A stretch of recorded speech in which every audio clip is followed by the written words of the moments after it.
Hey, this is Stu Schaefer, and I'm about to explain the best type of exercise to burn fat. What should you do and how should you do it? So we're going to jump right in. Before we get to the actual pieces of the exercise, I need to set the context and explain something that's super different. The mistake that almost everyone makes is when they're looking at exercise to burn fat and lose weight, they're always focused on calories. And you've got to stop focusing on calories. Restricting calories or trying to do some sort of a calorie deficit is not the best way to burn off body fat and lose weight. Now, this is contrary to what a lot of people say, and it might not make sense. So let me just give you kind of an overview. I've talked a lot about this in my other lessons, so you want to check those out. But here it is in a nutshell. Your body is just an amazing thing. It's a phenomenon in the universe, and it's like a rainforest. All these different things are happening all at once. You've got chemical reactions, hormones, enzymes, everything, okay? Your body's rebuilding itself, it's regenerating, you're aging, all these things matter. And so what happens is, if you can eat the right food at the right time, in the right combination, and then do the right type and amount of exercise to match that, you can create the correct chemical reactions in your body. Then what happens is everything that you're doing will cause your body to burn fat, and then the food that you eat, it won't ever get stored as fat. It'll be used differently and do different things in the body. And this is so important because now you don't have to restrict calories to burn fat, because the food you're eating won't even go to the fat cells. So you can eat more, you can eat a lot more and exercise less and still burn fat and tone and develop and build your muscles. So you've got to get away from this just calorie in, calorie out mentality, because that's what everyone looks at when they look at exercise. Now, I know it sounds weird, but I've been doing this 20 years. I've seen it over and over again. You can even look at my client, Susanna. Susanna lost 36 pounds in 12 weeks, and she was eating more and exercising less. Now, it's not that you need to exercise less. Everyone should exercise less. It's doing the right amount, like a sweet spot, like a prescription, okay? You need the right amount for you. This goes with food, the right types of foods, the right combinations, the right timing, and also exercise, plain and simple. And so when you do certain exercises, they'll cause your body to want to burn carbohydrates or glucose for fuel. When you do other types of exercise, it'll burn fat as fuel. Well, a lot of times, some people will know this, but then they say, yeah, but you're better off just burning more calories. And again, this is the mistake. Stop just focusing on calories. The type of exercise will matter. Exercise causes stress in your body. It affects your muscles, your ligaments, your joints. It affects certain chemicals and neurochemicals like dopamine and serotonin and epinephrine and norepinephrine. All of these hormones are important for how your body's going to do, how well it recovers, your energy, your sleep, how well you age, and how well you burn fat. You've got to understand this before we jump into the exercise piece, because if you're only viewing things as calories, you're going to miss some incredible nuggets that we're about to go over. So with that being said, let's jump right in. The first aspect of exercise is the type. What type are you doing? Now, there's two main types that I like to categorize it as. You're either going to do something like resistance training. This would include weight training, maybe yoga, Pilates, things like that. Or you're going to do aerobics or cardio. This could be running, walking, biking, rowing, swimming, shopping, whatever it is, okay? Those are the two main types. Now, within that, there's obviously different types. The type of cardio you do, the type of resistance training you do, even down to the type of exercises you do, the style of the exercises you do. And all of this matters. Now, it's not like one way is right and one way is wrong. That's not what I'm saying. What I am saying, though, is you need to do the right type for your goals. They have to match up, okay? And so it's like, okay, should you do high repetitions or low repetitions? Should you do mostly weight training, or should you do Pilates or yoga, or should you do low weight or heavy weight? Should you do functional training or traditional weight training? Which exercises should you do? All of this is going to depend on your goals and where you're starting and where your body's at. How overweight are you? Are you a little bit overweight?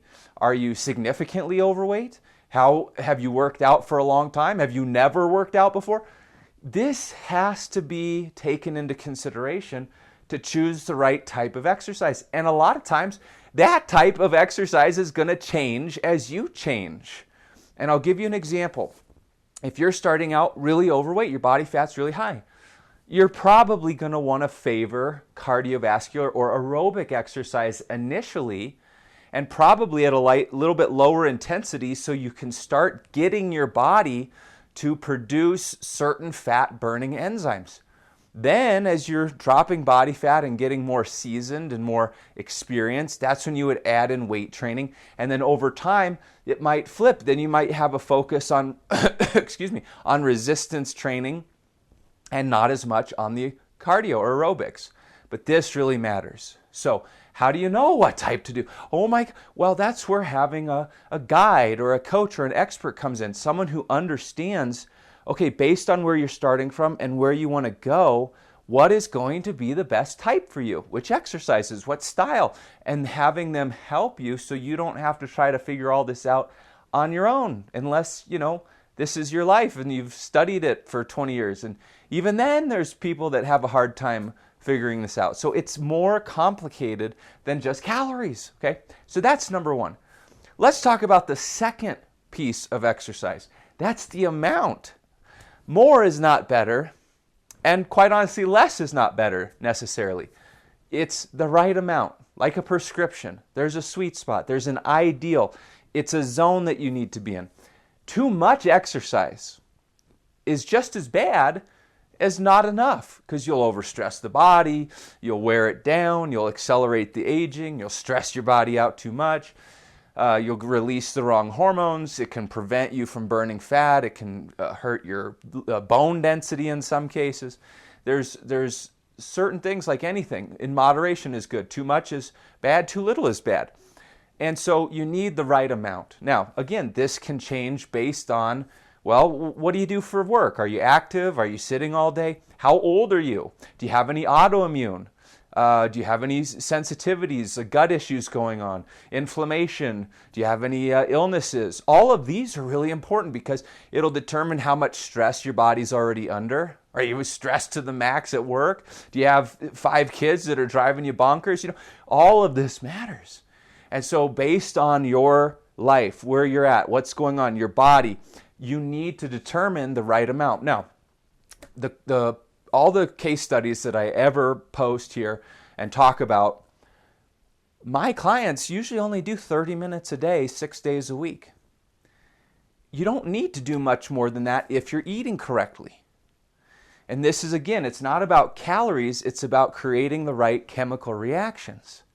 However, every once in a while, there may be someone who's starting with a very high level of body fat that needs to do a little more exercise in the beginning, again, to get the body into a specific zone, a specific state.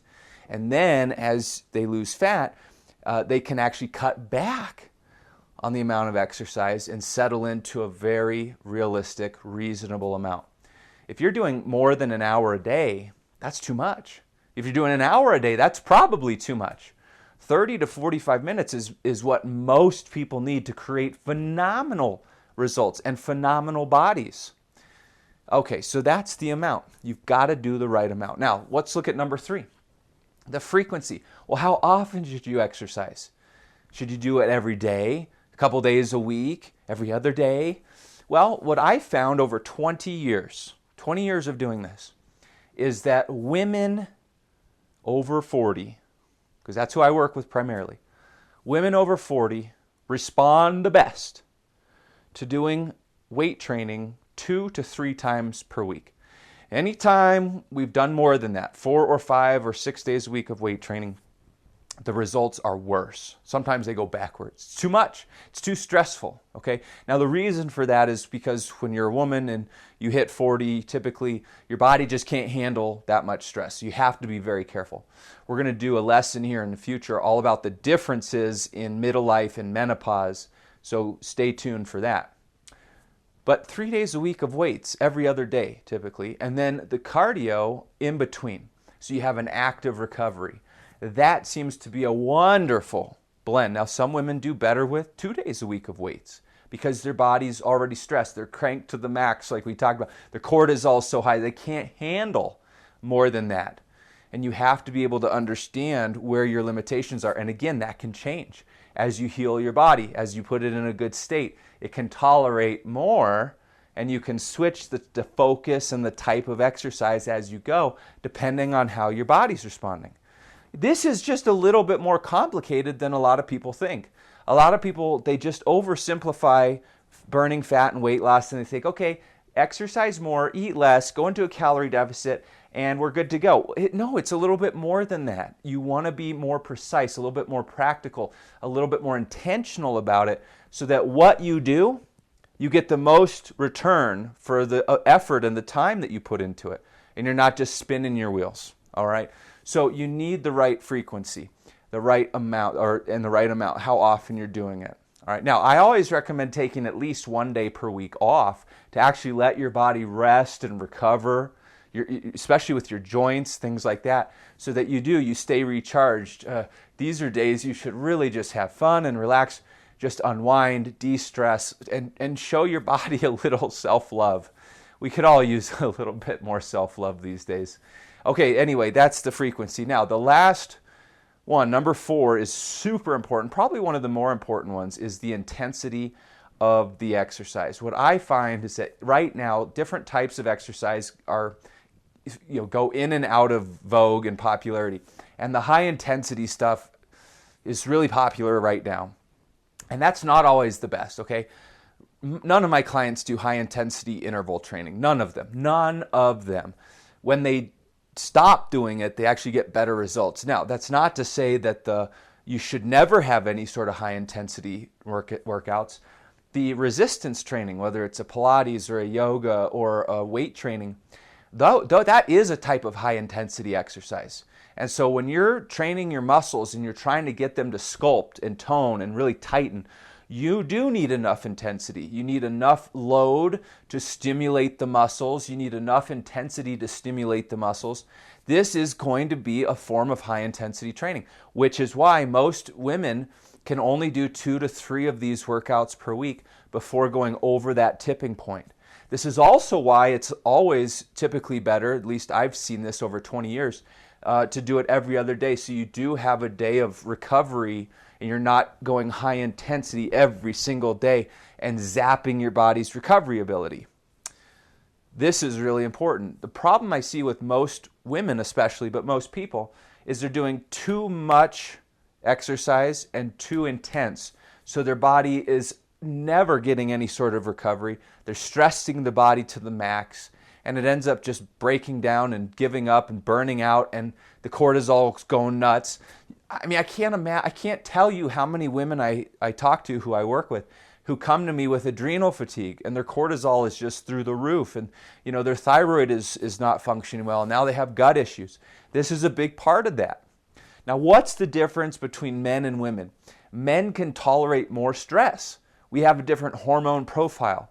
The more androgenic hormones like testosterone allow us to sustain more stress. So men could probably do more weight trainings per week. They don't need to most of the time, but they could. They might be able to get away with a higher intense bit of exercise. Again, I've worked with men, and they get pretty much the same results whether they're doing a lot more or less. And so most of them are amazed at how little they actually have to do to get results. But this is provided your nutrition is in line and you're not just focused on calories. So the weight training or resistance type training is going to be higher intensity. Your cardio should not.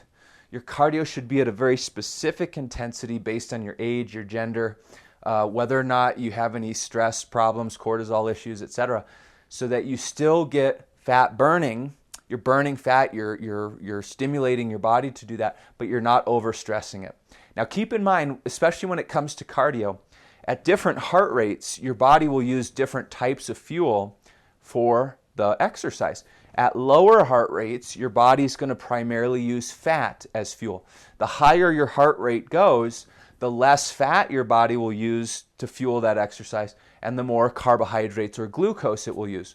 Well, this is where people, when you're just focused on calories, say, well, do the high intensity stuff, because even though you're not burning fat, who cares? You're burning more calories.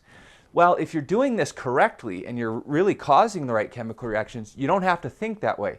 You can do lower intensity where it's just more pleasurable and easier, burn more fat, and because you're not focusing so much on calories, you're actually eating correctly, causing the correct chemical reactions in the body. Everything you eat will fuel your muscles. You'll tone your muscles, you'll speed up your metabolism, while at the same time balancing your hormones. And then when you're doing some of these other types of exercise, you'll be burning that stored body fat, and you don't need to do high intense to burn all these extra calories, because you don't need to go into a huge calorie deficit. This is how it all works, okay? Now we're going to splash up a couple videos, and specifically about, well, how do things change in menopause, and how do you create these chemical reactions? What is going on in the body? So you're going to want to watch those. I'll see you over there. I hope this was helpful. All right, take care.